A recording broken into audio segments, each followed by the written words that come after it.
knew they wanted artwork, they wanted a painting, they wanted something to celebrate the 100 years with the top 100 players. They didn't want one player being more important than the other. So when we talked about doing a painting, the issue was whoever's in the middle is going to be the most important, and they didn't want to do that. So then we sort of broke it down, and I came up with a suggestion of why don't we do 100 individual portraits, and then you can hang them however you want, move them around, whatever you want to do, and then they liked that idea. And so by doing so, I just created way more work for myself than initially what either of us had thought about when we first started talking about it. First of all, you have to find an image that's going to represent that player in the best light of their career. And a lot of these guys had 20-year careers that played for 5 different teams.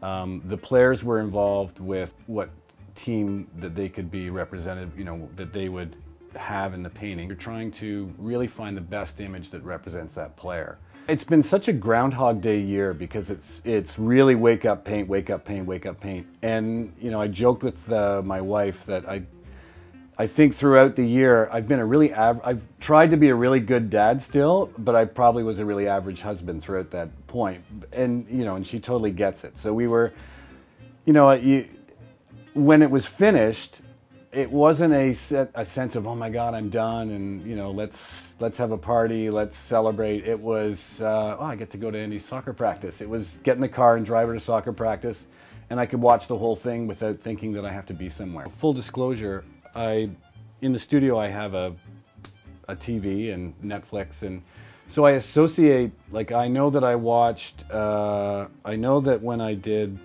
Bill Durnan's painting, that I watched the entire season of Mindhunters on Netflix. So it's like the things that when I see that painting, I think of Mindhunters, which is really bizarre.